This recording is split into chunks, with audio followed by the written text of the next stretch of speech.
Hello there, fans of the Supreme Duel channel. Taff and Wait here. And sorry for being gone so long. My computer was damaged and I didn't really repair it. I just have a new power source for it currently. I'm going to start using new editing software soon on a new computer, so look forward to that. As for this video, a few quick notes. Not an attack on RTR. I love his work and have subbed to him. Unlike most people I debunk, like say Seth or Chuck, who I don't watch, he made a video I just think he didn't put much thought into. His video is only 3 minutes, so I'll try to keep my responses short. So show him some love if you haven't already. And if you see this real to real, love your work, bro. Just gotta correct some mistakes you made. Now let's get into it. Do female Saiyans have more potential than their male counterparts, be them hybrid or pure-blooded? I think they do, and I think Dragon Ball Super proves it. Today we're going to talk about it. And I think you're reading way too much into it. But continue. As early as the end of Dragon Ball Z, we got a glimpse into how strong female Saiyans could actually be, with Pan and the fact that she was flying around the world multiple times at the tender age of 4. Of course, from then we got GT, which kind of downgraded her power immensely, but for the record, 9 and 10-year-old Pan are much stronger than 4-year-old Pan. Just saying that you're saying that without evidence. So here's 4-year-old Pan telling Goku she continued to train.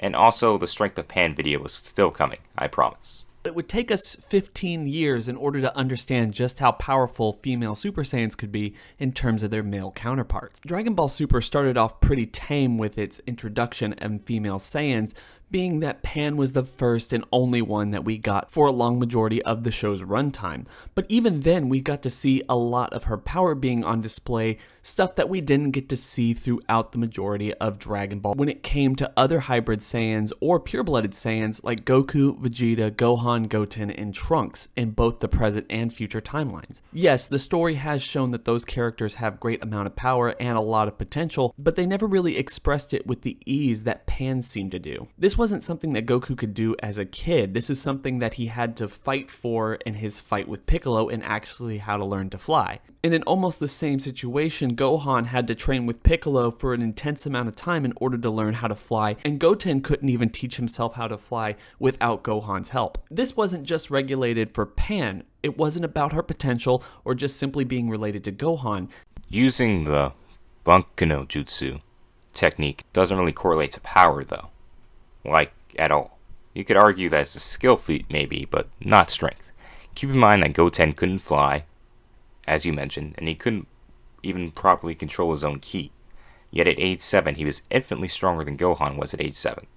And Goku's not even close. If you're making the case that female Saiyajins are stronger and have more potential, you need to focus on things that relate to strength and not ki control or fighting skill.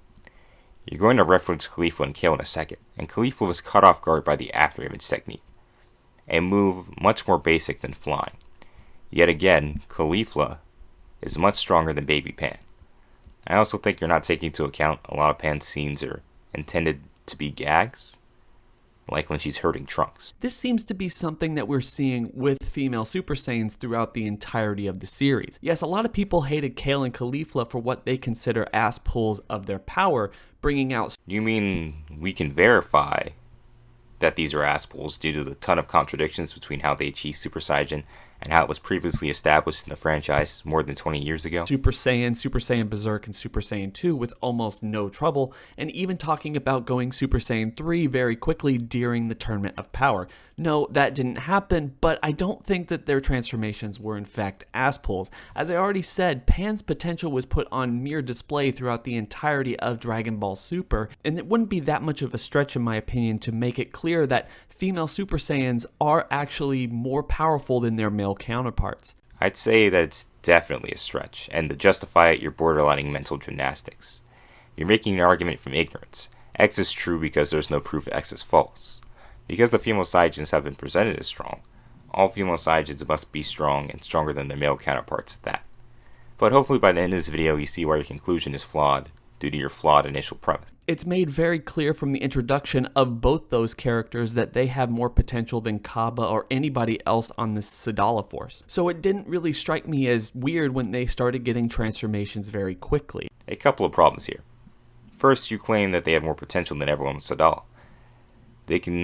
be an example of female potential when they have been separated by everyone on their planet, male or female, and this is something you did yourself, which is the correct thing to do, by the way. You were so close to realizing you were wrong, but fell a little short. Caulifla is described by Renzo as a prodigy in the anime. Renzo doesn't say that she's a prodigy because she's female, or that even among females she's an ultra prodigy, just that she is a prodigy. Hence, she cannot be considered an accurate example of females of her race. Kale is the same way. Using the anime, which seems to be your main example in this video, Kale was only strong in her berserk form. In her base form, she was trashed by Boo level fight. Because of this, it is a form unique to her and likely some sort of mutation, and it cannot be considered average. This is not even mentioning that them being prodigies doesn't explain away their ass pulls no matter how hard people try. So your premise again falls short because these two would be outliers and not the norm. The same goes for Pan. Even when you try to say that her strength isn't a result of her lineage, we've seen that some correlation does exist. Plus, she's not a full Saiyajin, which again makes her an outlier. It's like using Gohan as an example of how strong male Saiyajins can be, ignoring the whole child of an Earthling and Saiyajin is strong statement from Vegeta and the Saiyajin side. And at the same time, if we use Dragon Ball Minus as the main canonical point of what the Saiyans were doing and what their society was like, with the monarchy that was Vegeta's father, it would make a lot of sense in suggesting that the female Saiyans haven't had a lot of chance to fight and grow the same way that their male counterparts did in the original Planet Vegeta society. And what evidence is there for this? Nowhere in Dragon Ball Minus is it stated or implied that only male Saiyajins fight. Toriyama's interview likewise makes no such claim. If you have something you left out of the video, let me know. Seems like a baseless point to me. Your description box is void of links, aside from your social medias. So you must expect me to take you at your word, and I'm sorry, I can't do that, even for you. It seems pretty clear that people like Gine were there just to simply take care of the other people, like the youngling Saiyans, and anyone else who wasn't capable of going around and conquering for Frieza. Again, this is an assumption. We see no female Saiyajins in Minus aside from Gine, and Toriyama specifically stated that Gine's gentle heart and low battle power are the reasons she works at the meteor, not her gender. There's also no one taking care of the small Saiyajins. Toriyama's already stated that Saiyajins had no concept of family, and that they stay in incubation tubes until they're ready to conquer planets or work as engineers, or on-world, based on their battle power.